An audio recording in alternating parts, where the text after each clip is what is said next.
बिहार की राजनीति में पूरे 20 सालों के बाद सत्ता परिवर्तन हुआ।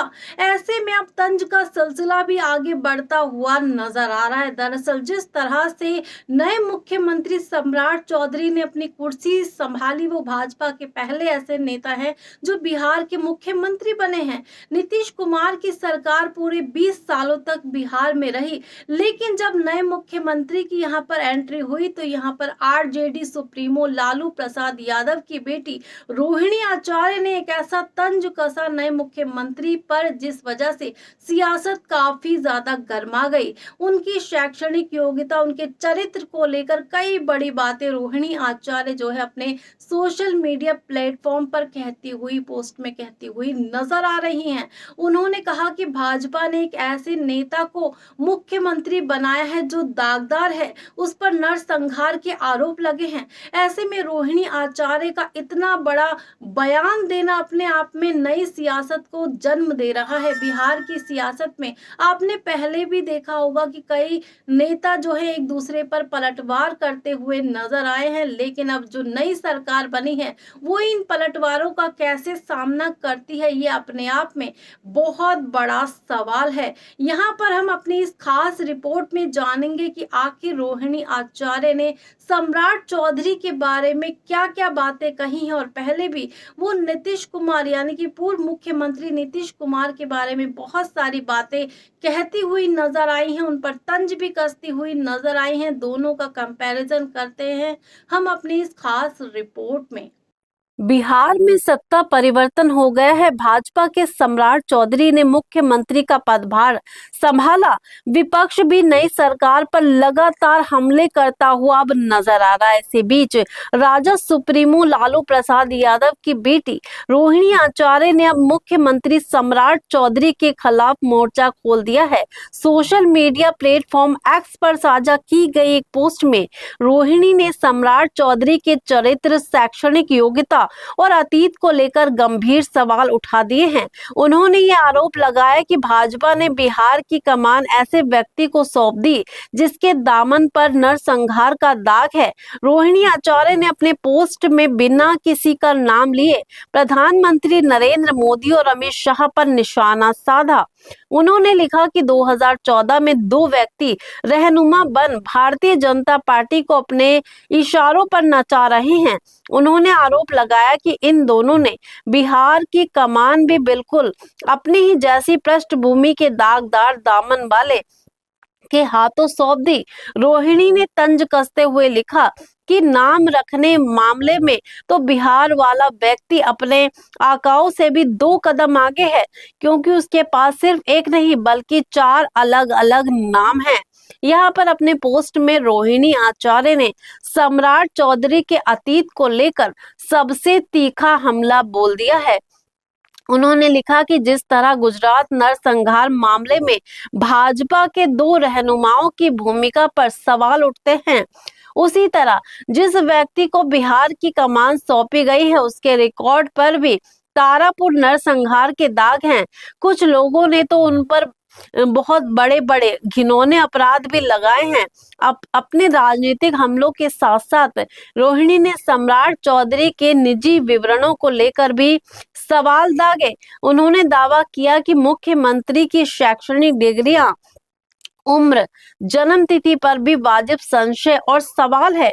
रोहिणी के अनुसार सम्राट चौधरी के विभिन्न चुनावी हलफनामों एवं विरोधाभासी जानकारियां हैं उनकी, जिसमें उन्होंने अपनी उम्र, योग्यताओं को लेकर परस्पर विरोधी दावे किए हैं, जिसमें उनकी विश्वसनीयता पर संदेह का गहरा साया मंडरा रहा है। ऐसे में अब बहुत सारी बातें रोहिणी आचार्य कहती हुई नजर आ रही हैं। बिहार के राजनीतिक इतिहास में बहुत बड़ा परिवर्तन हमें देखने को मिला है। यहाँ पर बहुत सारी बातें सामने आ रही है। जीतन राम मांझी भी यहाँ पर भावुक होते हुए नजर आए हैं जब यहाँ पर नए मुख्यमंत्री बने हैं, लेकिन यहाँ पर रोहिणी आचार्य का इस तरह से बीजेपी के खिलाफ तंज इस बात को साबित कर रहा है कि किस तरह से नई मुख्यमंत्री सम्राट चौधरी के बनने पर अब बिहार की सियासत में नया भूचाल आ चुका है।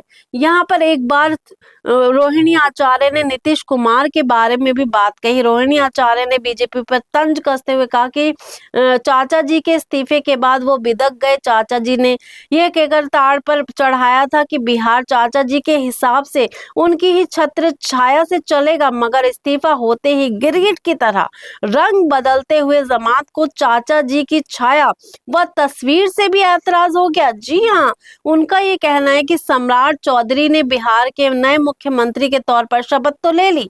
वो राज्य में भारतीय जनता पार्टी के पहले मुख्यमंत्री बने, जहां एक और नई सरकार को लेकर बधाइयों का दौर जारी है। वहीं विपक्ष लगातार इस तरह से हमले कर रहा है कि इसी बीच अब रोहिणी आचार्य का ये कहना है, वो ये कह रही हैं कि किस तरह से चाचा जी को चने की ताड़ पर चढ़ाया गया। लालू प्रसाद यादव की बेटी ने ये लिखा है अपनी पोस्ट में कि इस्तीफे के पहले तक चाचा जी के बिदकने की आशंका में चाचा जी को ये कह कर ताड़ पर चढ़ाया जा रहा था कि बिहार चाचा जी के हिसाब से ही उनकी छत्र छाया से ही चलाया जाएगा, मगर इस्तीफा होते ही गिरगिट की तरह रंग बदलने वाली जमात को चाचा जी की छाया व तस्वीर से भी ऐतराज हो गया।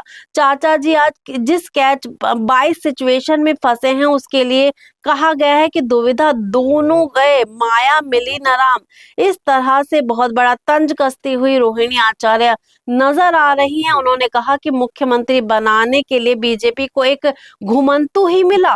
रोहिणी आचार्य ने लिखा कि अपनी स्थापना के कई वर्ष बीत जाने के बाद भी बिहार में बीजेपी के पास लीडरशिप का एक ऐसा टोटा व सूखा है कि बीजेपी ना तो कभी अपने दम पर सरकार बना सकी, ना ही कभी किसी विधानसभा चुनाव में अपना कोई मुख्यमंत्री का चेहरा घोषित प्रस्तुत कर सकी, और ना ही व्यापक जन स्वीकार्यता व पहचान वाला एक नेता तैयार कर सकी। बता दें कि सम्राट चौधरी ने बिहार के नए मुख्यमंत्री के तौर पर शपथ तो ली, लेकिन इसके बाद ही तंज का सिलसिला लगातार जारी है। उनके साथ जनता दल यूनाइटेड के विजय कुमार चौधरी और विजेंद्र प्रसाद यादव ने भी मंत्री पद के तौर पर शपथ ली।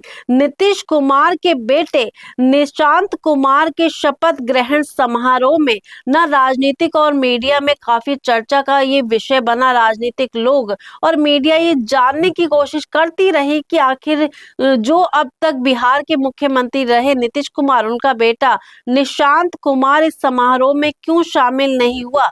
तो ऐसे में कई बातें सामने आई, लेकिन असली बात का खुलासा अभी तक नहीं हो पाया है। जिस तरह से बिहार में नई सरकार का गठन हुआ, अब राज्य के नए मुख्यमंत्री सम्राट चौधरी बने, लेकिन यहाँ पर सरकार में जेडीयू की तरफ से 2 सीनियर नेता विजय चौधरी और विजेंद्र यादव को डिप्टी सीएम बनाया।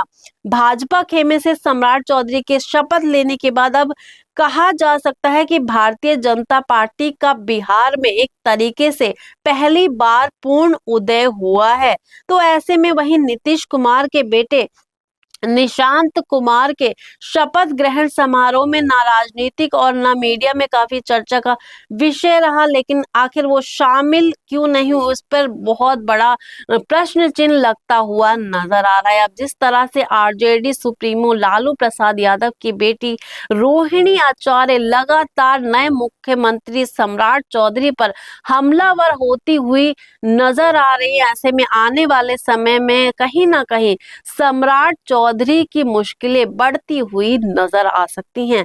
तो आपका क्या कहना है रोहिणी आचार्य के इस बड़े तंज को लेकर जो वो सम्राट चौधरी पर कर रही हैं? लगातार अपनी राय इस बारे में जरूर शेयर कर दें, और हमारी ऐसी ही आने वाली लेटेस्ट अपडेट्स को पाने के लिए हमारे चैनल को भी जरूर सब्सक्राइब कर दें।